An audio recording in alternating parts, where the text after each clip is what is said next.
Yes, everyone, you know what time it is. It's your boys Jack and Dave here. Dave has returned to join back with me in forces, and we're going to be wrapping up the season in plenty of ways. Plenty of videos coming out this next week, coming out hopefully during this weekend as well. But we will get back into full gear here, and we're going to be wrapping up the season that we just had, and we'll be kind of detailing our thoughts on it, and we'll be moving on into the summer window. But Dave, hopefully you had a great time in Manchester. Quick highlight for the fans, and then we'll get straight into this tier ranking. And we got plenty of players to get through, so we got to be very efficient. The National Football Museum, Jack. If anyone goes there now, they'll find my name number 3 on the penalty scoreboard. Apparently, it was 3 bangers. That's what Dave decided to elect for. It's usually the high score is given to the one who goes for the power, who goes for the bangers. But let's get straight into it here, everybody. We have gone for a very sophisticated tier ranking system here. We've gone with the words bad, not applicable, being like, they just didn't really have much impact, or maybe there is an excuse. Okay, good, and excellent. Hopefully, that's interpretable enough for you guys. But Dave, we're going to start off first with maybe an odd one, instead of a more interesting one. And I'd say it's more of an odd one. Bentoncourt. And with the Benton class, Dave, let's see what his goals and assists were this last season. Let me pull this up here for the Benton class. I believe the midfielder came up with 25 games, 15 starts, 1,000 minutes played, a little over, 1 goal and 1 assist. Thoughts on the Benton class this season, Dave? Look, I think it's been a largely frustrating sort of season for Bentancur. I think people only remember he sort of came into the season early. I think we brought him back early in October, got back, and then became injured again and was out for another little while. A really frustrating season for him, a real stop-start season. Look, I didn't really expect too much from him this season. I knew it would be a long sort of process recovery to get back to the form that he had set the standard before he went injured. Look, for me, I would go with an okay season, Jack. I think there's been some brilliant moments, in terms of on the ball, progressing the ball into the forward line. I thought that's one thing he done very well this season. Yeah, I would. If I really wanted to push you hard, I could stretch it to a good season, but I just don't think he actually had that many great games. The only reason I would give it a good season is because he just made such a miraculous effort to take all the setbacks that he had and still ended up getting on the pitch, still ended up, making an impact compared to maybe other players in the past, like Lo Celso, Sessegnon, plenty Yeah. that we know who don't seem to make that sort of effort, it looks like, to get back out there and also seem to really care like Bentoncourt does. Yeah. But I definitely agree, and I think majority of the fans will. Let's keep it moving here, though, everybody. And also, please smash that like button for us. Get in those comments. Feel free to disagree with us with any of these selections. Brian Hill Messi, Dave. Sadly, maybe a bad one because I think he had an injury that really set him back. Not saying that's really his fault, but I think that really hurt his chances of making the impression he needed to under Postecoglou. And then when he was given the chances, I wouldn't say like was as terrible as people like to make it out, but he also wasn't great either. I think it has to be bad. He just missed his opportunity this year. Do you know, I was going to consider putting him in NA because he's really hasn't really had too much game time this season. But when I actually look back on it, Jack, he had a back surgery, just coming into the season. Of course, that kept him out for a long time. And to be fair to the guy, coming back from back surgery, it's not an easy thing to do. It will take you time to be comfortable, get back to your rhythm and stuff like that. However, if it was ever going to work for him at Tottenham Hotspur, it was going to be under Postecoglou, all out sort of attacking football. And he hasn't found his way into the team. So I think Brian Hill will probably agree, especially with the penalty miss against Newcastle out in Australia. I think Brian Hill will probably agree. It's been a bad season in terms of that regard. I think he probably fancied himself being in the team come the end of the season when Postecoglou was announced as manager. Yeah, I could definitely agree there. Basuma, ooh, this is a spicy one. And then this is a great opportunity to mention, everybody, if you are a member or are thinking about becoming a member, Dave and I are thinking about putting out polls. We're going to do polls on plenty of things throughout this season for you guys to engage with, for you guys to get your thoughts towards. But we're also going to do some of maybe the more contentious, maybe more interesting kind of debates of player ratings, such as a guy like Basuma, who I think is all over the board, maybe for the Spurs fan base on what sort of ranking he should be given. And that maybe would be a good candidate to put out there for a poll for the members. So just a little cheeky plug there. Basuma, Dave, do you want to go first? Yeah, you go first. I want to go controversial, but I want you to Do you go know what? first. When it comes to You're Basuma, his Jack, defender. Do you know what? When it comes to Basuma, I think we've seen the very best of Basuma, and I also think we've seen the very worst. That first 10 games, he was absolutely phenomenal. People were laughing at how much Arsenal paid for Declan Rice because Basuma was that good. But that sending off against Luton sort of unraveled his season. Went off to AFCON, was suspended for a few games and stuff like that. Came back, really struggled to hit the heights that he had maybe set himself in the first 10 games. And a lot of people may be questioning what's gone wrong with Basuma and stuff like that. And there's been a few moments where he's been caught laps, tracking back and really sort of mucking in defensively and stuff like that. And I don't think he helps himself in that number 6 range with the passing range that he sort of doesn't show. But I do feel like at times he's almost been a scapegoat for a lot of things that's gone wrong this season, which I don't agree with. So because I've seen the very best and the very worst, I would go at an okay season. I wanted to make it a good season.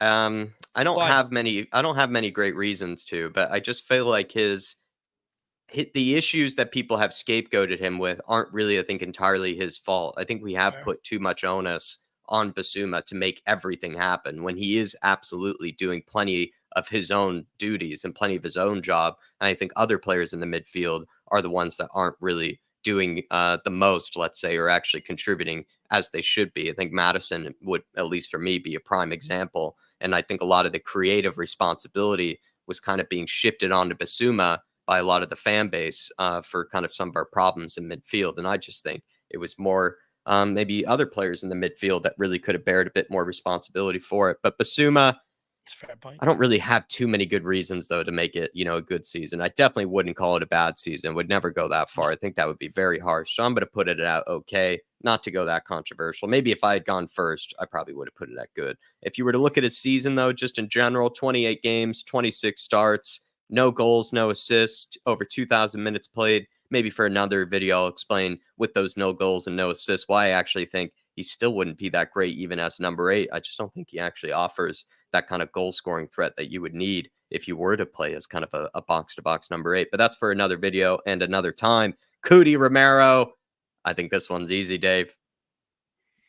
I think it's an excellent season, Jack. I think he's been a standout player this season. He's led the fight.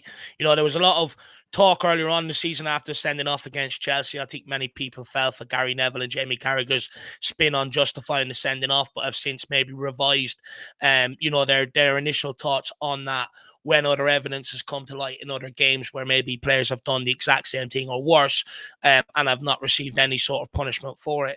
But apart from that, Jack, I mean, this guy, what can I say? He passes the ball out from the back. Often he likes to join the attack, which we've seen a lot of this season. Some would argue maybe he's look like the most likely to score for a large period of the second half of this season. And defensively, I think he's been absolutely outstanding. There's been some real class displays in there. I remember the 1-0 when we went down to Luton. He was absolutely phenomenal in the back line, absolutely clearing everything. He's been sensational this season. He should be our leader and our captain next season. Cutie Romero, excellent season. Couldn't say it better myself. I think it's no doubt. And maybe for our other video, for the season awards video, I definitely put him up there for a certain award for how well he did. Brandon Austin, definitely, I think, in the non-applicable category. Yeah.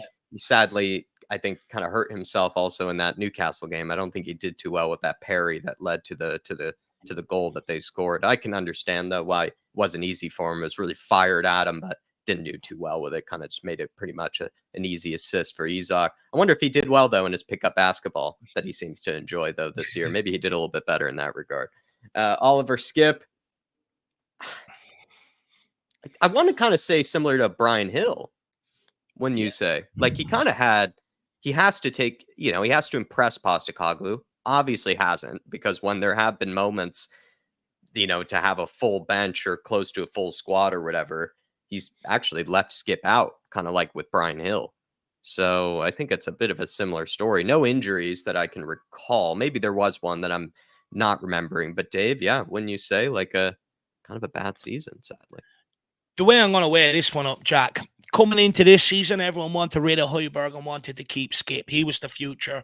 Coming out the end of the season, people are maybe questioning, should we keep Højbjerg and should we be selling Skip? So on that basis, I think he's gone further down the pecking order. I think it's been a bad season. I think he's been exposed in a Postecoglou system that he cannot play attacking football in a midfield in this system, and that's why I think there's maybe a large clamour to people saying, give him a chance at left back, which I also don't agree with. So for me, I would say over the course of it, where he was to where he's ended the season, it's got to be a bad season for him. Interesting. With Skip as well, like I think it's hard because there have been moments when he had sort of stepped in and he was doing the basics, because he's an academy kid, cares about the club, and there were some little cameos here and there where I didn't think he played that bad. Paul Markey is probably just absolutely punching his phone or whatever he's watching this right now, listening to me even say that right now. But I'd still say it's similar to Hill Messi, very, very similar in terms of just he had to impress Postecoglou and obviously has not. And I think then you just have to put it down then to a bad season. 24 games, 7 starts. That really says it right there. Less than 1,000 minutes played for Oliver Skip. Very similar to someone of a Brian Hill. Dejan Kulusevski, Dave. Let's go to the stats here. 39 matches played. I think some of the most of any player in this whole squad. I think bar Vicario. 33 starts, nearly just 9 minutes away from 3,000 minutes as well. Some of the most minutes played of anybody. 8 goals, 3 assists in all competitions.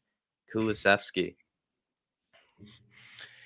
Weird one, Jack, because some people say he doesn't have a right foot, but he scored 4 on his left, 3 on his right. So I'd argue he's not as one-footed as many people make him out to be.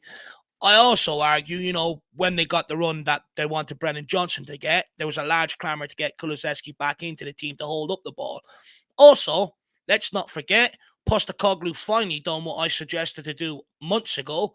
Play him up front. Last game of the season, bagged 2 goals and looked like he could play up front as maybe something to look into, maybe working on over the summer or heading into next season. Be interested to see how that develops. But over the course of the season, I think you'll be very disappointed with his season. And because of the expectations he set when he first arrived, and because of the expectations I put on him, because I think there's a really great player in there, I'm actually going to say he's had a very bad season, Jack. I absolutely loved all that you had to say about what he does bring to the team, what he does add, what he does do well, that people don't recognize, that they'll quickly go to the negatives about him. But if you were to look at his own expectations of himself and what he should be contributing, considering he also played the most minutes of any of the forwards and any of the creative players, he had some of the least or some of the fewest goal contributions of any of them, right? And I think that also says a lot. That shows that he either missed a lot of chances, which we know is true, right? You did miss a lot of chances to score this year, or he missed maybe the final pass or the final ball. But also, as well, it could have been that his teammates might have missed the final chance as well. We've not been very clinical this year, but by his own expectations, by his own standards, very much a poor one. And yeah, Dave, I think you hit the nail on the head with a lot of that. And I think people would have to agree with us there. And you also, this is the thing, we're not going to be very kind, I imagine, to Brennan Johnson. Brennan Johnson, right? I think it's more than 15 goal contributions in his season. Kulusevski's like 5 or 6 behind him. And also, I think Johnson's played like close to 1,000 fewer minutes as well than Kulusevski. So again, that's just doesn't look kind on him, really. It just doesn't look kind to him, despite some of the things that you mentioned there, which I think are very true that people have to consider. Dragoshin. I'm I going to would say NA. NA or good or okay. It's all 3. It's really all 3. He had good games, right? Aston Villa came in a very clutch, crucial game. I think it was still 0-0 technically, or it was 1-0 up or something. And he came on, saw the game out. He had maybe 1 or 2 other good cameos after that, but then he had some not so convincing ones. Yeah, maybe NA, Dave, or okay. Look, I think it's either NA or K, Jack. I personally, I'll go NA because I don't think he's played the minutes that anyone expected him to sort of come in here and play. He only really you can featured. Really judge him. Yeah. Fulham was abysmal. Man City was excellent. Aston Villa off the bench was excellent. Off the bench against Everton was abysmal. So it's sort of like it's been ups and downs, but there hasn't been really too much sample size. A great sample size for us to really go and say, yeah, he's okay. For me, I think it's NA. I'm not really going to judge him until next season, to be brutally honest. He's played 500 fewer minutes than Oliver Skip, so you've hit the nail on the head there. You can't really judge it with that then, because Skip hasn't played at all right this season yet. Dragoshin still has played 500 fewer minutes. Emerson, the GOAT. This one is tough for me, Dave.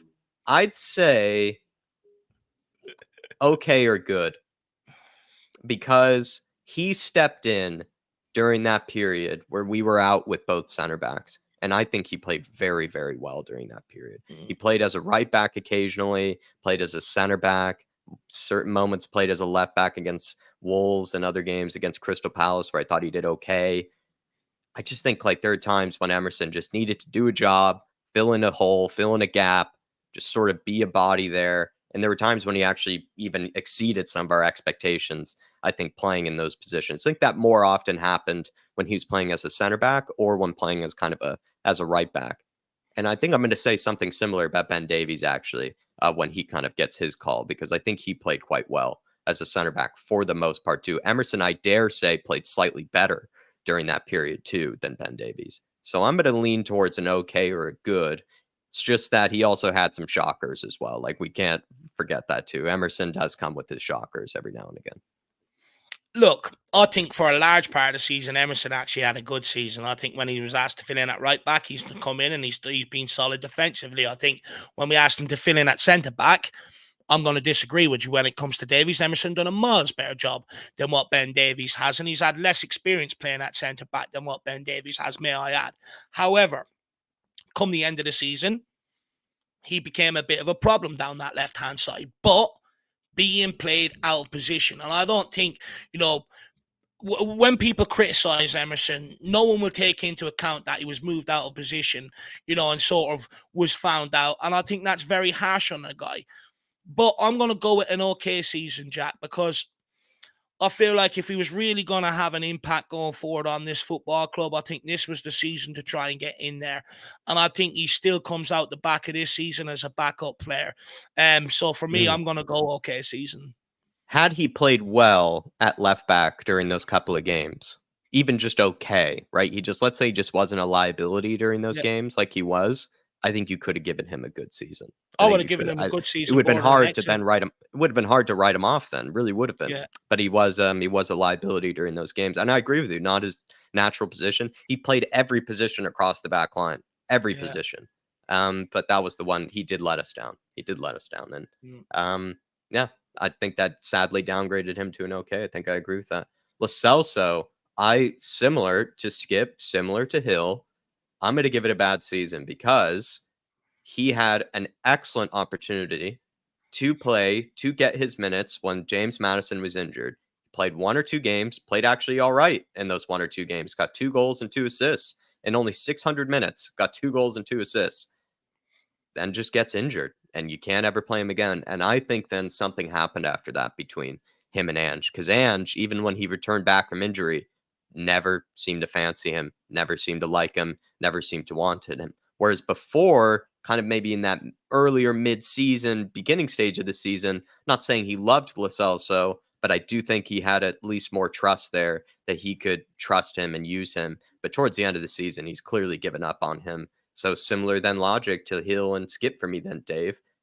The fact that he only played 600 minutes shows that injury problems again, but also a lack of trust from Ange Postecoglou, failing to impress him. You have to give it a bad season then.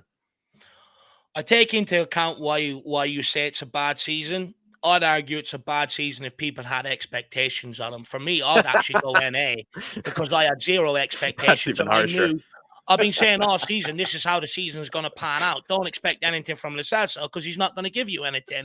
So I would actually argue NA because when his opportunity did arrive, he lasted for 2 games and then he was missing again. So that's where I'm at with Your that. eyebrows never raised. You have deciding factor, Jack. You put him where you want.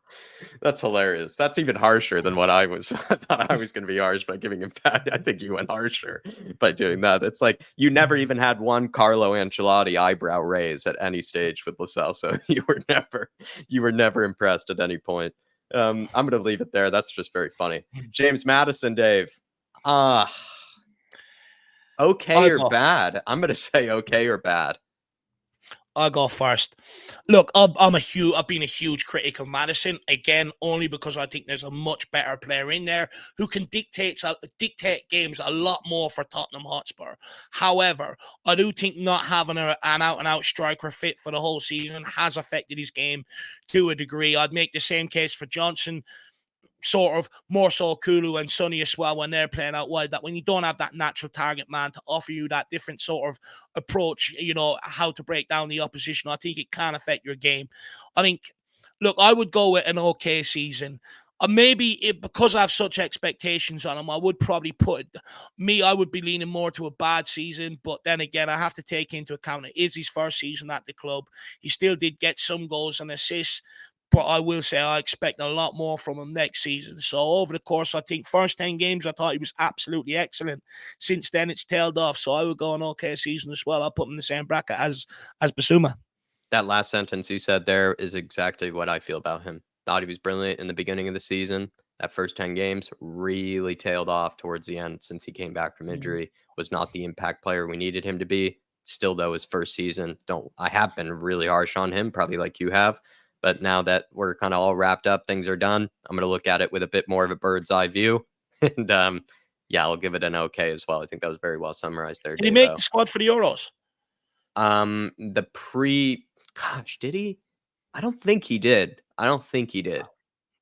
I don't think he Can see that deserves coming. to, personally. I don't think he Yeah. deserves to. That's Yeah. Don't think he played well enough. There's so many other English number 10s out there that have had brilliant seasons. Pedro Porro, I think good. Could you say excellent? Excellent, Jack. He's played nearly every single minute this season. I Fair. think played the most minutes outside of Vicario.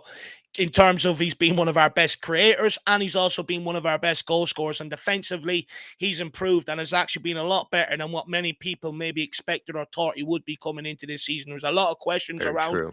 could he shape up defensively and could he offer us what we needed there? And I think he has to a large degree. But not only that, he's combined that with creating and scoring goals. For me, I'm going to put it up there as an excellent season for him.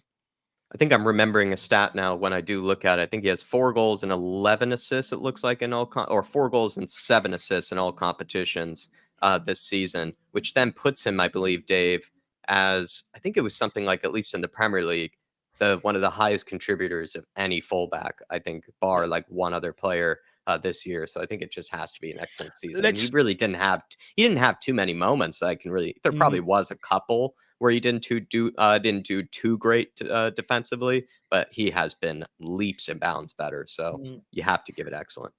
Let's not forget some of the important goals he scored this season. That one against Burnley in the FA True. Cup, screamer, sent us through to the next round. The other one against Burnley to sort of get us going, to get us the points on the board we needed. He stepped up in big games. Ben Davies, I'd say very similar to Emerson, Dave, because I think he stepped up during that period. And I think people really forget about where a lot of people say, oh, we haven't been playing well since, what is it, like December or something. I just have to give credit to Emerson and Davies during that period because we got some wins there. And had we not gotten some of those wins, we would not be finishing in the place that we did. We were bare bones as a squad. And for some reason, we looked better actually playing during that period than we even did towards the tail end of the season. I don't know why that is. There was more belief, there's more organization, felt like there was more confidence in the principles that Ange was trying to play with. I'd say we were even more threatening in front of goal. It was a very weird period where we should have actually been tonked. But for the most part, I actually feel like we survived that era actually, with pretty well, not even by the skin of our teeth, but did okay during that period. And that's thanks to guys like Emerson and Davies who stepped up. And if we were to give Emerson an okay, then I think you'd give Davies an okay. Not saying Davies' season, at least in my opinion, was as good as Emerson's, but I think it's something similar. Um, Completely disagree. I think he's had a really bad season. I think earlier on in the season when he's played out at left back, I remember Van de Ven had to go out and sort of, cover his ass the majority of the games. I think he was found wanted a lot of the times. I think when he stepped in at centre back, I remember Emerson keeping the line against Man City. Davies broke it, kept them all on side. They scored a couple of goals, and that was at centre back, which he had a full run at last season, by the way. Let's not forget that. So he's had a lot more time to be natural to that position. And I'd argue Emerson looked a lot better and a lot more comfortable than what Ben Davies did in that position. People call Ben Davies the ultimate squad player. Okay, but squad players ain't going to cut it anymore. And I'd argue Emerson is more effective as a squad player now than what Ben Davies is. I think his day has been and gone. I think he hasn't worked out at left back. He's not good enough at centre back. And I get people who give some of these guys credit for stepping in when they did. But the reality is, okay, you compare it to the last sort of 10 games of the season. I get what people are saying. But when our first teamers come back, they've nothing left to play for. They're almost just trying to save face at Tottenham Hotspur. When these guys stepped in, the results did tail off. That amazing 10-game run tailed off when a lot of these guys stepped in, because I remember against Wolves, Aston Villa, 2 games, they could have kept that run going. They ended up dropping the points later on in the game, and that's synonymous with someone like Ben Davies, his whole career at Tottenham Hotspur. And the quicker we wash our hands with him, the better. And he's nowhere near, he can't offer you a tenth of what Adoji gives you. So for me, I would go a really bad season if I had it, but I don't, so I'll go bad. Oh my gosh. That actually surprised me to even say that towards the end. Really bad season. He didn't do what Emerson did, which is play across the whole back line to a degree of some sort of competency. Like we said, and we'll say again, Emerson was very much a liability at the very end, but he wasn't as much a liability in some of the other games in mid-season that he had to play and fill in, I think, at left back. Whereas Davies was found out at left back. He just can't play there for the rest of his career, at least at top level. And then he's more suited as a sort of backup left-sided center back. But even in the long run, he's not actually good enough for this club as a backup left-sided center back. Just feel like Dave, it's not like I have a soft spot for Davies. It's not like I have a soft spot for Davies, but I think I'm gonna give it an okay season. I think I'm gonna give it an okay season. Because I know people are gonna say, Dave, you hate Davies. I don't hate him. He does incredible work off the pitch. Absolutely incredible charity work. Don't get me wrong. Great human being in that regard. But on the football pitch is what I'm dealing with. I don't rate him. I don't think he's good enough to be here. But Jack, I'll let you go okay, because I think the majority of fans will probably agree with you. I think people will just start to pick up on that, some of Harry Kane's best friends, some of Sonny's best friends, Dave is, not the biggest fans of. Maybe Dave is just jealous, that he's not their best friend, Harry Kane's or Sonny's. Højbjerg, I'd give it a, this is hard. I want to say good because I love him. But okay feels more fair. I mean, he had a better season than Davies. He had a better season than Emerson. I think it's still okay though, because Bissouma's an okay. Yeah, Bissouma's in an okay, so it has to be Højbjerg okay, right? Do you know Would you stretch it to good? What's the argument to stretch it to good? If you were to make an argument to stretch it to good, you couldn't call it a bad season. You couldn't call it bad because he defied expectations. He defied what everybody said would happen in the summer. Oh, he'd be shipped off, not be good enough for handball, blah blah blah blah blah. Plenty of the journalists, that sort of thing. Once again, Højbjerg defies expectations, and every manager just seems to like to use the guy. They just seem to like him. I'd still what's the reason to give it a good if you were quickly? Look, I think the reason would be he's been a good super sub for us. When he's come on, he's either changed the game by expanding the passing from that short passing game to more of a longer range one, or else he's come on and he's done well in terms of helping lock up the shop. I think he's had a good season in that regard, but I don't think you could put it to a good season. I think in general, I think an okay season for Højbjerg. I think for him, I think it's been a plus. I think him actually being out of the team a lot, I think people actually realize, or maybe started to realize, what he was actually bringing to the midfield. And maybe he's changed some fans' opinion of him as the season's gone on. But I think it's a stretch to go good season. I don't think you could go anywhere near a good season, to be brutally honest. I think you would go with an okay season. And I thank him for his service. Yeah, and we'll definitely give our tribute to Højbjerg at some point. Alfie Whiteman had his opportunity to save a penalty in the Newcastle game. Looked a bit like a Fraser Forster, who we'll probably get onto later. Pop Matasar, have to be. Excellent. This is our first good. Or is it excellent? You think it's excellent? Jack, Ollie Skip started the season. People forget that against Brentford. Was useless in terms of in possession. Papa Matasar came in for the next game after that, and he hasn't been out. He's barely been out of the team since. He's been absolutely excellent this season. He's been the only one in there that's shown a bit of grit and desire and hunger to really get after that ball and turn it over. Not only that, he's been one of the only midfielders in the team to actually get on the ball and switch play. Don't get me wrong. I think he's got a lot to learn in terms of, being a lot more consistent on the ball, maybe being a bit deadlier in front of goal and stuff like that. But from where Papa Matasar was at the start of the season, which was nowhere near the first 11, to ending it as one of our best midfielders for a 19-year-old, I think you have to put that down as an excellent season. Looks like he's 21 years of age now, but right, 21, is sorry. so young. I think he was 19 when we first got him, Dave, but I think he started out at 20 years age this season. He's just still that young. And he is younger than Oliver Skip. Oliver Skip, of course, is 23, and our man Sarr is only 21 years his younger. 35 matches played, 27 games, 2,000 minutes. You're so right. Since Oliver Skip first started, Oliver Skip has only had 800 minutes, whereas Sarr has had over 2,000 minutes. 3 goals, 3 assists as well. Definitely an excellent season there. Sessegnon, I think this is the definition of non-applicable. Just had to remember how to pronounce his name pretty much, in order to, do this video. He's the whole reason why we created the NA category. Sonny, once again, excellent season, but by his own standards, people would say it's not an excellent season, Dave. But I think we still have to remember how good he is. I will continue to ram home about this.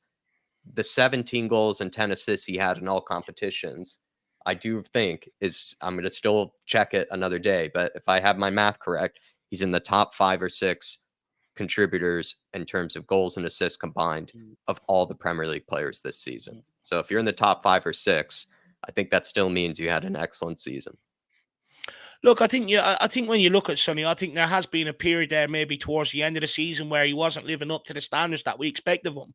But I think people forget that this guy has been our best creator and our best finisher. And we've actually almost asked him to do both jobs. We've chopped and changed him from left wing to striker throughout the season as well. And he's shown his adaptability. Okay, maybe he hasn't played striker to the best of maybe what we've seen in years gone by from Harry Kane and stuff like that. But he's played it to the best of his ability. And he's still helped drag us over the line in games and stuff like that. For me, I think you would have to put it down as an excellent season in terms of how much he has really carried that forward line. He's the only player from the forward line up there at this moment in time. That's rare come the end of the season for Tottenham Hotspur, because usually your forwards are the ones that have the best seasons and your defenders are down there. He's the only forward line up there this season, forward player in there this season. And for me, I think he's had an excellent season in terms of how much he's carried that forward line. The only player except for Richarlison to even be above 10 goals. And Kulusevski's 2 away from getting to 10. There's so few players that even got close to getting to 10 goals. So that's just how reliant we still were, right, on Sonny's goals. And we're saying it was an off season for him. You still look at that. That's 17 goals right there. We were very reliant on that, similar to a certain player we lost over the summer, Harry Kane, in seasons past, where you do look at how staggeringly, more they're scoring than the rest of their teammates, right? And that's a similar thing with what Sonny has done. Take away Richarlison this year, geez, we would have relied on that guy to basically get us out of everything had it not been for Richie as well, which is a great segue, Dave. Richarlison, 12 goals, 4 assists, 31 matches played, 21 starts, though, 1,700 minutes only. That is not too many. 12 goals, though, 4 assists. I think it's an excellent season. It's one of our hot takes this year, but I think the guy hasn't done too much wrong when he's been out on the pitch. He had a struggle kind of, in the beginning period to, I think, kind of get to the grips of things. His hold-up play, I think, is really what people were kind of frustrated with, and he was wasting some chances. But now when you look at the whole season as a whole, he finished above his XG, put away some of the chances that people wouldn't have expected to. So it does show that he ended up not missing as many chances as people have a narrative about him. And he provided assists on the left wing when he had that little period there. I think Richarlison actually really did, defy what people expected of him. And had he not been injured as much this year, he would have well and smashed the 14 goals, 15 goals, 16 goals that people were talking about, right? Do you know what? I think I'd put it down as a good season, because I think the big frustration for me is he hasn't been as available as we would like. And when I actually look at the The way you divide up the goals, he's got 4 on his left, 4 on his right, and 3 off the head. 10 inside the box. That's exactly what you want from your striker. Scoring as many with his left, as many with his right, and also scoring with his head. I think he's one of the only players in our team this season in the forward line. I think Kulusevski has one with his head that has actually scored with his head this season. I think that shows that he offers you a bit all around. The way I see it, Jack, is people who doubt Richarlison, I think he's had a much better season than what they thought he would have, to be brutally honest with you. And I think people that maybe, back Richarlison feels a little bit disappointed because he wasn't as available as much to maybe hammer home the point that, hang on, you should look at this guy a little bit differently rather than sell him. Why don't we bring someone else in and we'll have answers for different games? But I think in terms of his enthusiasm for Postecoglou's system, the way he goes after it, the way he hunts down the ball, gets himself in position to score goals, I think a good season is fair for the guy, to be brutally honest with you, Jack. He's one of the only other players outside Son in double digits this season. And, if I think it's hard to argue. I know a lot of people are going to go in the comments and say he's been okay, he's been useless or whatever. But I think when you take into account everything that we've said here, I think it's hard not to say that he's had a good season. Don't get me wrong. I think it could be better, but I think overall he's had a good one. He just should have had more impact, but that was because of the injuries. And I'd agree with you there. And that doesn't then make it an excellent season because he would, in order to maybe have an excellent season, you'd have to be on the pitch more. I actually agree with that logic. Solomon, non-applicable as well. Yeah, NA. Yeah, just good cameo against Burnley. That's basically the highlight of his season, isn't it? Yeah, I mean, what is it? 6 games, 3 starts, 280 minutes, 2 assists. Just nothing to work with, though. Such a small sample size, can barely remember. Mickey Van de Ven, the definition of excellent. And one of the best debut seasons, you could say, of any Spurs player in a long time. I would go down with that. I definitely agree with that. One of the best debut seasons we've seen in quite some time in signings that we've brought. I think, he's crucial to this system. Allows us to play the high line. I think he's proven he can play left back and left-sided centre back, which is a huge plus for us. I think he's been absolutely scored a couple of worldies as well. Let's not forget about that. I think he's been excellent. Also scored the winner against Luton Town earlier on in the season when we were down to 10 men and we won 1-0. I think overall brilliant season from the guy. Excellent. We'll get onto this guy later, but I do think it's the second. Is it the second hardest position, would you argue, to kind of hit the ground running, start well, get it, embed yourself into the team? I'd argue, and I wouldn't know because I'm a terrible player and I'm a Yank, but as a forwards, maybe have an easier time. Sometimes can kind of hit the ground running, just get the goals, be the star man. Is it harder as a defender to have a great debut season, would you say?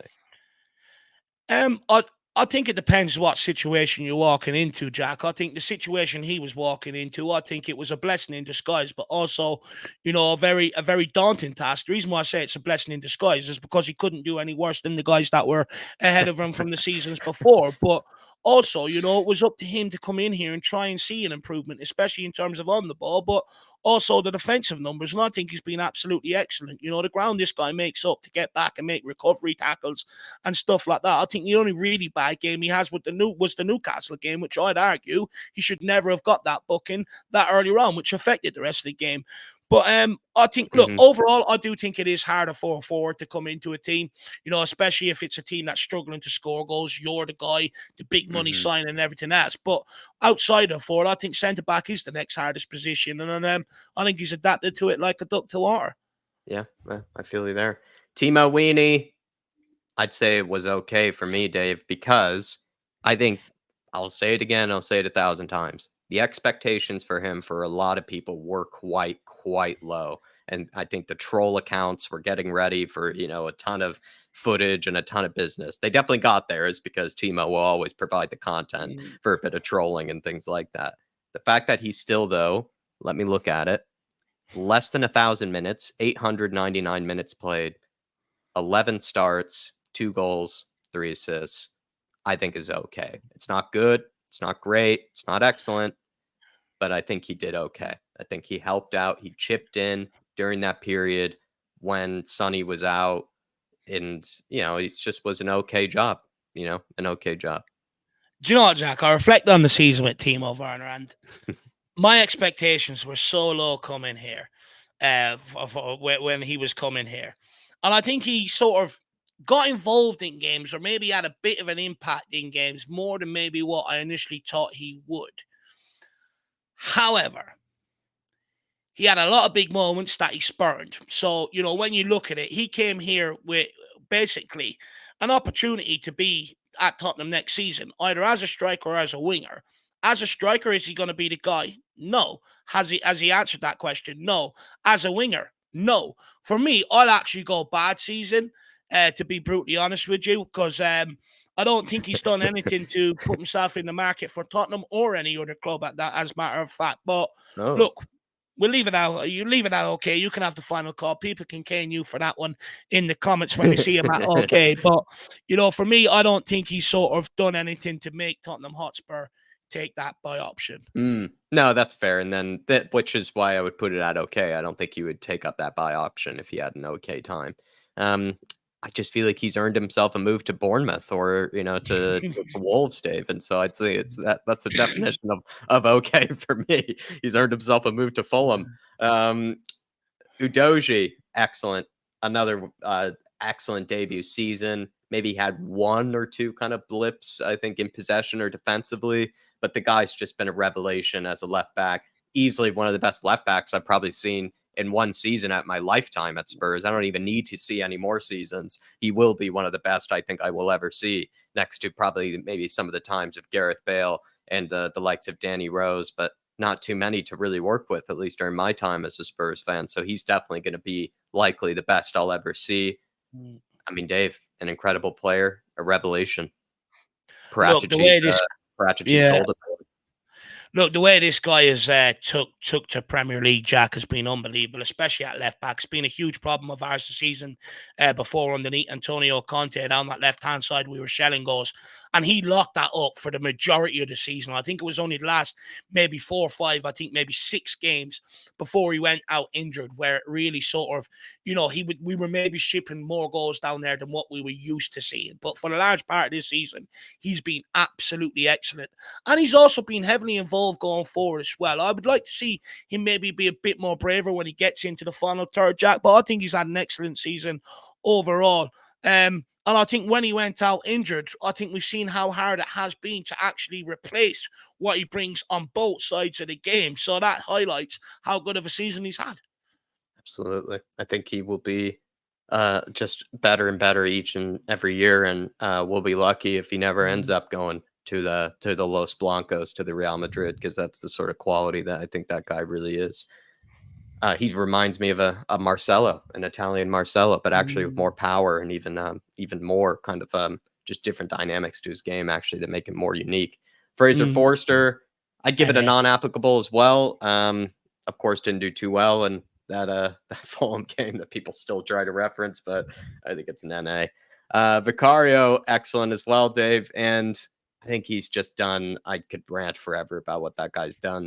I think he's brought finally a keeper that is good with his feet. I don't think he had one blip this entire year really with his feet that ever led to like a goal conceded or something like that, at least that I can recall, which is real props considering some of the other keepers that do routinely have those little kind of sketchy moments. And the guy, if you look at his stats, I bet when it comes to keeping goals out, I bet he's still probably finished with one of the highest post shot expected goals, I'd imagine, inside the entire Premier League. Crack saves on a regular basis, absolute elite mentality as well. The guy just loves winning, loves making Yeah. saves, just loves defending. Love Vicario, and he's probably become one of my favorite players, I think, quickly inside the space of the season. Do you know what, Jack? I think he's one of the best one-on-one shot stoppers I've seen at Tottenham Hotspur in my lifetime. I think he's absolutely phenomenal in that regard. And I think overall, with the feet, Jack, as well, I think it's been actually a pleasure for most Spurs fans to watch us being able to sort of pass out from the back and him almost take the pressure off the back line when they're being squeezed, and stuff like that. I think he's been excellent. However, I think come the back end of the season, I think if he was just a lot more stronger from set pieces, I think he could have alleviated some of the problems. And I think we would have probably had more points on the board that would have got us over into maybe Champions League this season. So I'd actually downgrade it to a good season just because I want Vicario to actually learn to command his area the way I've watched keepers in my lifetime do. And I think he'd do that. I think he could become one of the best goalkeepers in world football. Wow, I love that hot take towards the end there. Very balanced from yourself, I must say, with kind of providing some of the brilliant parts that would make it right and excellent, but then had, Mm, yeah, a little period where we did notice that he has things he can work on and has things that he still needs to improve on. Dare I say, though, like, I'm not saying that I disagree with you maybe for downgrading it to a good. I kind of liked your logic there. But some of the kind of, the maybe let's say over the top criticism of Vicario, I think from his set pieces don't mm. remember Lloris being much better. Don't really remember No, him he being, wasn't. that convincing. So I'd say Vicario has, in a great way, right, replaced a lot of the things that Lloris didn't have. Lloris was not Yeah, good with his feet.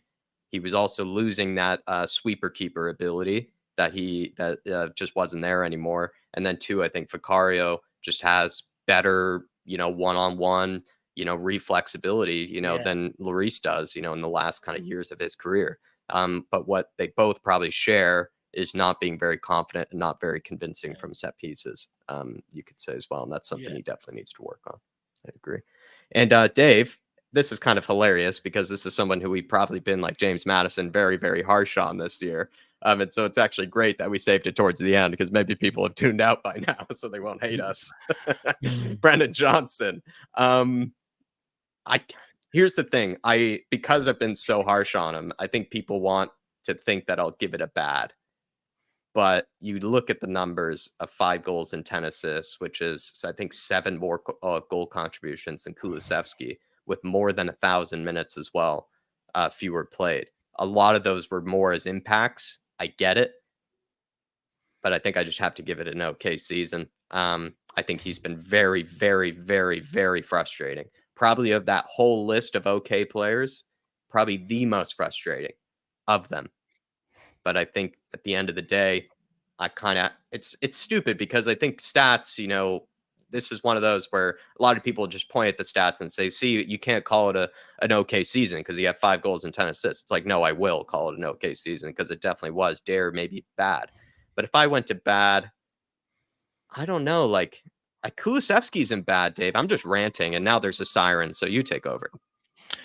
Look, when it comes to Brennan Johnson, I think we know what his role is. He's a good impact player off the bench, or a player that can start against maybe some of the smaller teams, the relegated teams down the bottom of the Premier League table. But when it's come to every big game this season, he's been found wanted. He hasn't turned up in any single one of them, and he's gone hiding a lot of the times.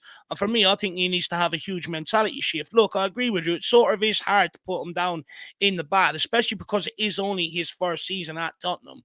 But a lot of people go, "Oh, he's only young." Him and Kulusevski are very similar in age, and I think people forget that. Um, Look, personally, Jack, with how frustrated I've been with the guy, I'm actually going to put it as a bad season because a lot of the impacts he's had has been off the bench against shit teams. I'd argue you could bring me and you off the bench, we'd have the same impact. But when it's really came wanted for Johnson, especially towards the end of the season, we've seen it in the big games back to back to back. He had the ball the most times and done absolutely zero with it. I think he found one cross over the course of about 6 or 7 games. And that's when we were 4-0 down, by the way. I mean, and then since then, he's had games against the lesser teams and he's been equally as wasteful. He's missed a couple of sitters, from 2 yards out. I'd actually put it down I think as the season's gone on, I think he's got worse and worse and worse. And I'm actually going to put it down as a bad season. The fact that we've given Kulusevski a bad season does give me pause for thought. Werner has to come down. I can't see Werner up there as okay when Johnson and Kulusevski has had more of an impact. I'm sorry, we have to pull him down. That's Yeah. interesting as well. I wonder what some of the Timo Weenie fans would think of that because they've been very protective of him as well. With Johnson, yeah, I agree with you. It's just like some of the bigger games. The one that he did play very, very well in was the Aston Villa one, but it is only one that I can think of, and I think you do make a good point there. I do like to be a bit of a dick and just point out the one that maybe just so because I know someone in the comments will and also be that person. But yeah, seeing Kulusevski down there just gives me a lot of pause for thought. And I think then Johnson would then be in a similar category. It's just more like I agree with you. Some of the chances that he's missed, actually, not even the chances he has scored. I agree with you. Like some of us would have put that away as well. But some of the chances he's missed, I love to play that game of as a terrible Yank and as a terrible footballer. I wonder which one of those I actually would have put away, which one of those I actually would have scored. Because towards the very end of the season, it was just he was becoming Timo Werner. I think someone like Ribsy, I think, put that in the chat. Brendan Johnson and Timo Werner actually replaced each other, replaced souls or something like that. And he was missing chances galore. And even in the Newcastle friendly, he missed a huge sitter as well. So yeah, I think it does go down as bad. And I'm glad we left it towards the end there in case anybody might have tuned out by then so they don't hate us further with our Johnson agenda. But Dave, any ones that you would take back quickly like you did with Timo Weenie, or should we just leave it there? No, I'm happy to leave it there, Jack. I think the biggest takeaway is a lot of our forward line is down in the bad category, so that's where we need to improve. And that's how we probably have felt throughout this season. I think we called it quite early as well with one of the members' videos, if I remember correctly. You know, I was kind of complaining about the forward line. But we'll leave it there, everybody. Thank you for watching. Please, please, in the comments, feel free to disagree with us at any point. I bet you probably did. Hit that like button as well. Really would appreciate you guys if you did want to become members, because there's going to be plenty of good stuff out there for you. Also, tomorrow, if we are going to put this out today, tomorrow there will be a TIFO watch along for the FA Cup final as well. Dave is doing a watch along for the under 21s between them and Sunderland on Sunday. So look out for that bit of content. But we'll leave it there, everybody. Plenty of good season wrap-up stuff coming your way. Come on, you Spurs. Big Ange we trust. Big summer ahead. Let's go. Everywhere we go.